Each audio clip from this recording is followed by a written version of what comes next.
San Juan Diego Radio, una emisora a través del internet. www.sanjuandiegoradio.com. En ocasiones la fe es como un pequeño resplandor luminoso que se ve al final de un túnel y que nos ayuda a seguir adelante, teniendo la certeza de que al final del tramo oscuro encontraremos la plenitud de la luz. Esta analogía nos parece muy apropiada ahora más que nunca, porque hablar de la Eucaristía es hablar de un misterio de fe. Y Dios, en su bondad infinita y en su sabia pedagogía, nos ha dejado unos misteriosos testigos de este sacramento de amor, que son como destellos de luz para que nuestra fe, nuestra razón y nuestro corazón se conmuevan y se convenzan de la presencia real del Hijo de Dios bajo las especies del pan y del vino.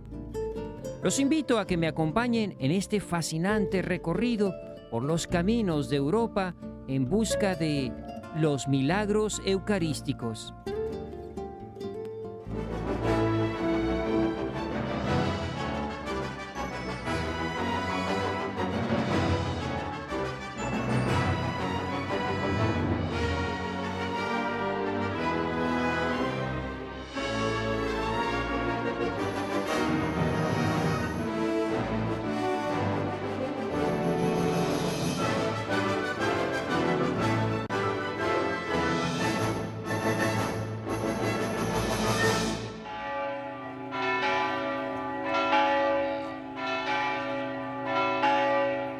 Nuestra primera parada es un tranquilo pueblo que no tendría mayor importancia en la geografía italiana si no fuera porque aquí se encuentra el más antiguo y, sin lugar a duda, uno de los más impresionantes milagros eucarísticos. Este es el bello portón de entrada, donde vemos algunas escenas que nos anuncian la presencia del milagro en este recinto.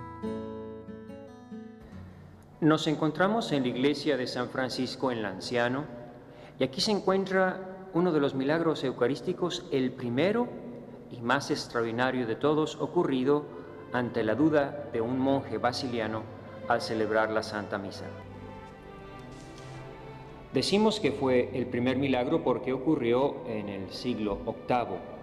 Y decimos también que es el más extraordinario de todos porque hay muchos milagros eucarísticos. Y en algunos el vino se ha convertido en sangre, en otros el pan se ha convertido en la carne. Pero aquí nos encontramos con el doble milagro.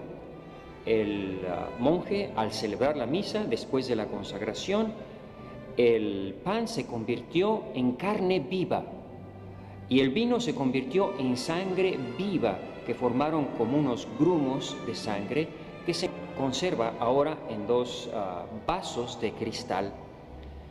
Y este es un milagro para confirmarnos a todos en lo que ya sabemos por nuestra fe, que la Eucaristía es el cuerpo y la sangre de Cristo nuestro Señor. En 1970, los científicos hicieron un estudio de este milagro.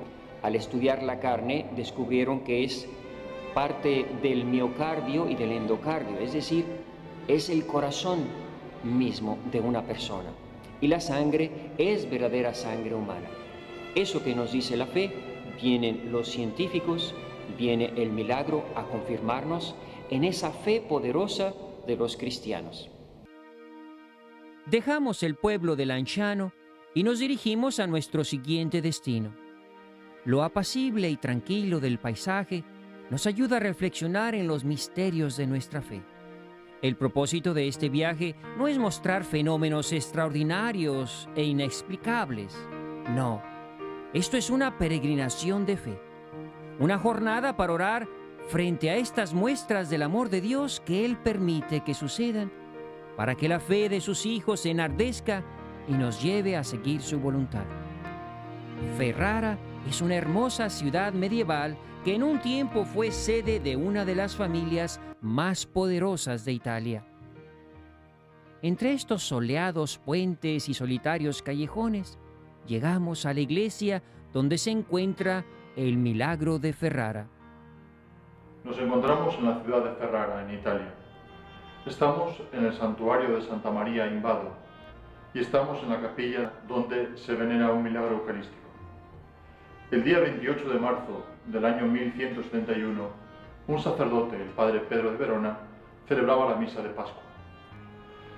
Llegado el momento de la fracción del pan, salió sangre explotando y manchando la cúpula de esta capilla. Vamos a ver a continuación la imagen del cuadro que representa el milagro y vamos a ver la cúpula donde todavía están las manchas de sangre que recogen el testimonio de aquel milagro eucarístico.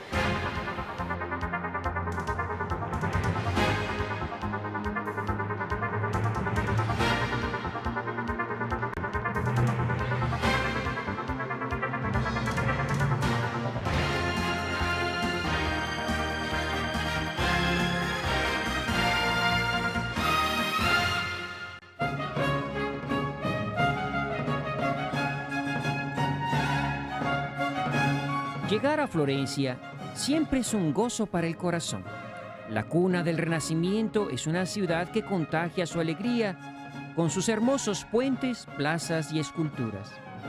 La Catedral de Florencia sin duda es una de las más espectaculares de Europa. Todo este monumento es un homenaje a la Madre de Dios, Santa María dei Fiori.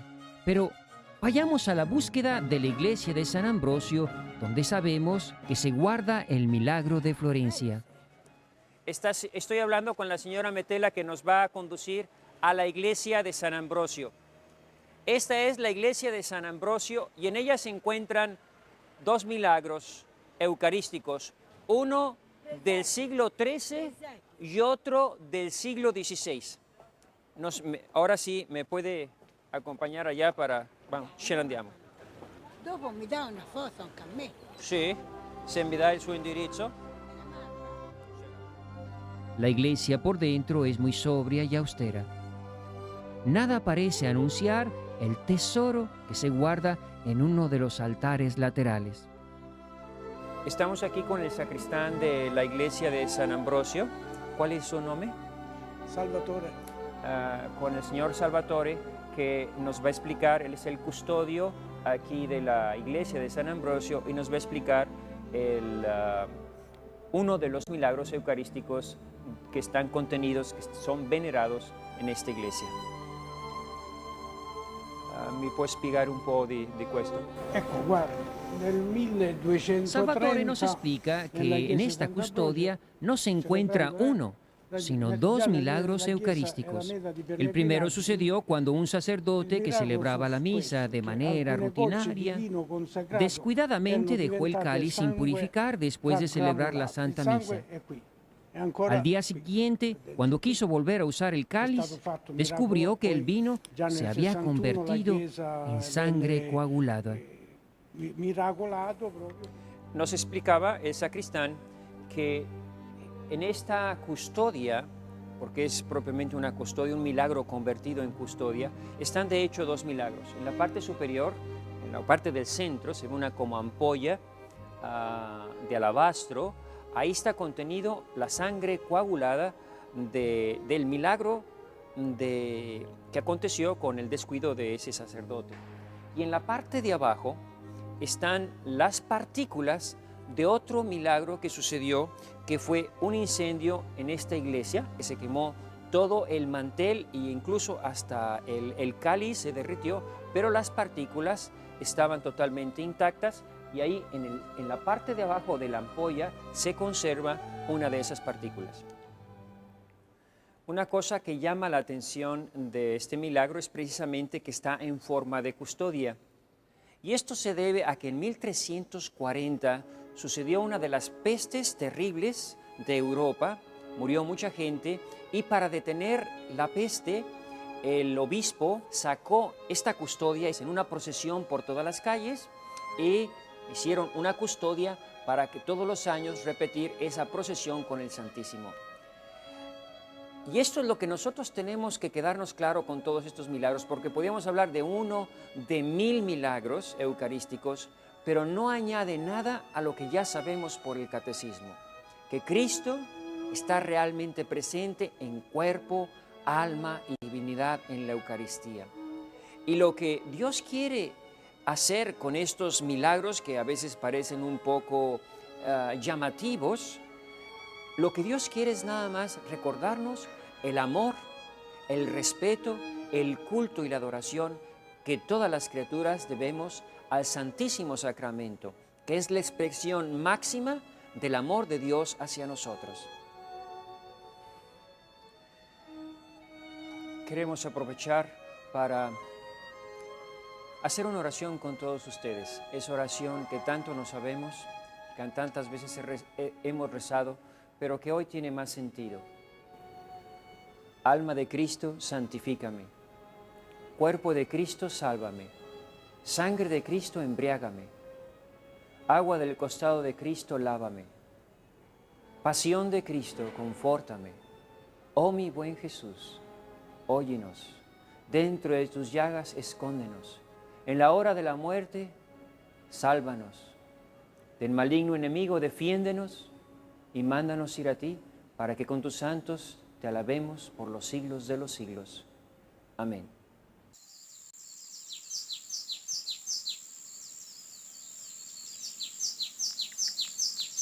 Dejemos Florencia para llegar a nuestro siguiente destino. Nuestro viaje por los caminos de los milagros eucarísticos nos llevó a Orvieto, una hermosa ciudad medieval italiana situada en la cumbre de una colina. En el centro de la ciudad se encuentra la Catedral de Orvieto, con una hermosa fachada multicolor cargada de esculturas y bajorrelieves que nos cuentan de una manera viva e impresionante la historia de la salvación. Cualquier turista o visitante se extraña de ver levantarse imponente esta majestuosa catedral gótica en medio de este pequeño pueblo. La historia de esta catedral se relaciona con uno de los milagros eucarísticos que conmocionó a los cristianos del medievo. Nuestra historia comienza con un joven sacerdote alemán que vivía turbado por grandes dudas de fe. Él muchas veces había hablado de la Eucaristía, incluso animado a los fieles a recibirla, pero él mismo no creía. Había ya decidido abandonar el sacerdocio cuando en el verano de 1263 se organizó en su ciudad una peregrinación a Roma. Animado más por distraerse de sus dudas que por interés, decidió unirse a la peregrinación. Llevaban ya más de 2 semanas de camino cuando llegaron a la ciudad de Orvieto. La peregrinación no había tenido para el personaje de nuestro relato el efecto tranquilizador que esperaba. Sin embargo, aquella mañana decidió celebrar la Eucaristía en la pequeña iglesia junto al lago de Bolsena. Y cuando estaba celebrando la misa, le pidió a Dios insistentemente que lo librara de aquellas dudas que lo atormentaban. Y en el momento de decir las palabras consagratorias, sucedió un prodigio maravilloso. La hostia que tenía en sus manos comenzó a sangrar, mojando sus dedos y empapando totalmente el corporal. El sacerdote cayó de rodillas y se echó a llorar. Al año siguiente, el Papa Urbano IV, el 11 de agosto de 1264, declaró universal y obligatoria para toda la Iglesia la fiesta del Corpus Christi. Y se empezó a construir la Catedral de Orvieto para conmemorar este milagro. La razón de esta majestuosa catedral, de sus mármoles y columnas, de sus adornos, pinturas y esculturas, toda ella es un monumento de la fe de los cristianos en la Eucaristía. Ahí, en ese lugar, nosotros también, peregrinos de la fe, tuvimos la gracia de celebrar la Santa Misa y recordar a todos aquellos que se unen a nuestras oraciones y promueven este ministerio de evangelización para que, como dice el Padre Maciel, nunca nadie pueda decir que no escuchó hablar de Jesucristo. Ojalá que la celebración de esta misa en Orvieto nos ayude a renovarnos en nuestra fe recordar aquellas palabras de Santo Tomás. La vista, el gusto, el tacto se equivoca, pero yo creo lo que sale de tu boca.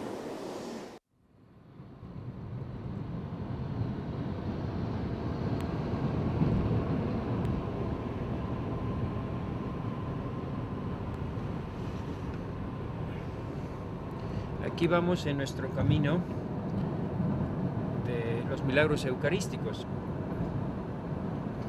Y la verdad es que milagros en todas partes nos encontramos. Aquí se ve la obra de Dios en todo este hermoso paisaje de la naturaleza. Y vamos ahora en dirección a Teramo y de ahí pasaremos a Ofida, donde se encuentra uno de los milagros más impresionantes sobre la Eucaristía.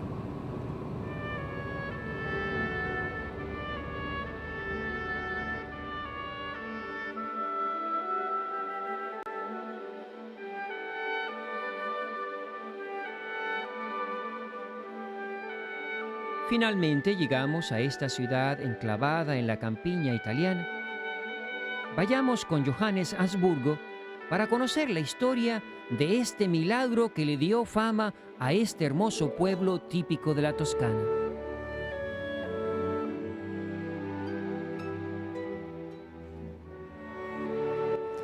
Milagros eucarísticos hay muchos y todos ellos son hermosos, son pruebas de amor, son historias del corazón de Jesús. Quiere conquistarse la fe, la confianza y el amor de sus hijos, sean estos sacerdotes o seglares, como ustedes y yo. Pero ninguna historia tan hermosa, tan apasionante como el milagro que hoy vamos a ver. Se trata de una mujer que, buscando conquistarse el amor de un corazón humano, pasa por un horrendo pecado y se encuentra finalmente con el amor divino. Y todos los signos visibles de este hermoso milagro, de esta apasionante historia, se encuentran en esta bellísima ciudad de Ofida. Estos signos visibles de la historia milagrosa que nos ocupa se encuentran en un convento dedicado a San Agustín, conocido como el Santuario de la Eucaristía Milagrosa. La historia en sí sucedió en otro lugar, como lo testifica este pergamino del año 1788. Esta historia sucedió en Lanciano, otro pueblo en el centro de Italia. En Lanciano, una ciudad muy parecida a esta ciudad de Ofida, vivían en el siglo XIII un triste matrimonio. El matrimonio de Ricciarella y Giacomo Stasso. Un triste matrimonio, ¿por qué? Porque Giacomo era un esposo duro y no amaba a su esposa. Y a Ricciarella esto le entristecía profundamente y quería con todo su corazón ganarse el amor de su esposo. Ricciarella fue a consultar a una señora de su pueblo sobre cómo podría ella ganarse el amor de su esposo. El consejo que recibió fue el siguiente: toma una hostia consagrada, quémala, y el polvo que sobre de esta quemadura, ponlo en la comida o en la bebida de tu esposo, y con eso te ganarás su corazón. Ricciarella comienza a poner el plan diabólico en acción. Llama a un sacerdote y le pide que le traiga la Sagrada Comunión. Y el sacerdote viene, pero en vez de comulgar, Ricciarella deja caer la forma consagrada en su seno. Y una vez que haya ido el sacerdote, toma la forma, toma una teja, comienza a quemar la hostia, el cuerpo de nuestro Señor. Su sorpresa es cuando en vez de quemarse la hostia, se convierta en carne y comienza a sangrar. Y ni siquiera unas gotitas, sino efusivamente. Tal es la sorpresa de Ricciarella que intenta tapar la forma con su mano para que deje de sangrar, pero no logra nada y sigue sangrando. Toma finalmente un mantel envuelve todo el paquete sangriento empapado con la sangre de Cristo. La teja, la forma consagrada, la sangre de Cristo, toma y lo entierra en el establo, en el estercolero, donde echan el estiércol de los animales. En eso llega a casa su esposo, Giacomo, y cuando quiere entrar con su mula al establo, el animal se niega a entrar. Cuando finalmente lo logra, la mula se pone de rodillas ante el estercolero. Giacomo se da cuenta que algo raro ha pasado y comienza a insultar a Racciarella. Le dice qué ha hecho ella para que el animal se comporte de tan extraña forma, pero ella dice que no sabe qué está pasando. Y ahí se queda enterrado el pecado y el gravísimo secreto de esta pobre y desesperada mujer. Amigos, fíjense qué cosa más horrenda. No conquista el corazón de su esposo y además ha perdido lo más importante, la amistad con Dios. Durante 7 largos, amargos y negros años cargó Racciarella con su pecado. Pero al 7º año, tanto le remordía la conciencia que no aguantaba más. Llamó a un sacerdote con mucha fama de ser un gran confesor, el fray Giacomo della Tevi, y que vivía aquí en esta ciudad de Ofida. Él se fue a Lanciano a confesar a la pobre señora. Racciarella tan pesada estaba por su pecado que no atrevía a confesar este horrendo pecado. El sacerdote, viendo que ella estaba sufriendo y que no podía confesar la culpa que tanto le pesaba, empezó a enumerar todos los posibles pecados horrendos y graves que él conocía. Pero a todos ellos respondía Racciarella que no era ese el pecado y que no podía confesarlo.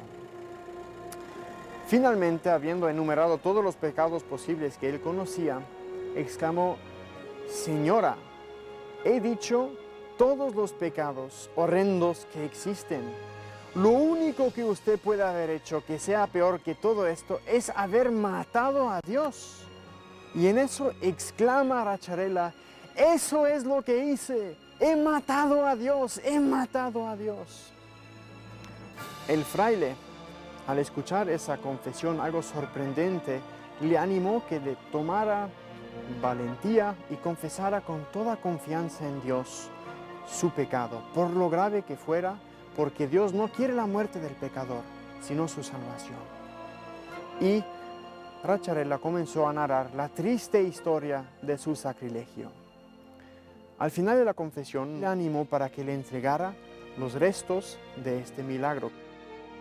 Y aquí comienza la segunda parte de este hermoso milagro de conversión, que el mantel en que envolvía la teja y la forma consagrada convertida en carne que había derramado tanta sangre, no solamente estaban incorruptos después de 7 años de estar escondidos en el estiércol, sino además estaban limpios. El estiércol ni siquiera los había manchado. Así que el fray Giacomo rescató los restos del sacrilegio, este milagro eucarístico, y lo sacó después de 7 años de estar enterrados. Toda esta historia podría considerarse una bella leyenda, si no fuera porque aquí, detrás de esta puerta de bronce, se encuentra la evidencia que ha hecho famoso al pequeño pueblo de Ofida. Es una iglesia de estilo sobrio y sencillo. Nuestra mirada se dirige instintivamente hacia la luz en el centro del altar, donde los ángeles se postran en adoración como custodios de algo que debe ser extremadamente valioso. El párroco nos invitó a subir hasta la cámara donde se encuentran las reliquias. Para abrir las 3 puertas se necesitan 14 llaves. A manera de un ritual, mientras gira las llaves y caen los cerrojos, el custodio de las reliquias nos va recitando la historia del milagro. L'ostia però non la inghiottire, portala a casa, cerca di cuocerla, di ridurla in polvere E poi la polvere la metterai nella bevanda. Tras un proceso que nos parece interminable, se abre la primera puerta. La segunda puerta es un recio cancel del siglo XV. Il prezzo gli sembrava esagerante. La tercera puerta, más moderna, es de cristal. Questo no. Fa l'elenco dei peccati. Finalmente nos abre la gruesa cortina roja, dejando ver 3 San Juan Diego Radio te invita a que seas parte de la evangelización. Haz un donativo visitando www.sanjuandiegoradio.com. Da clic en donar y sigue las instrucciones. O dale clic al link que aparece en la descripción del video. O escanea el código QR que aparece en tu pantalla. Gracias a tu aportación, la palabra llegará a más hermanos.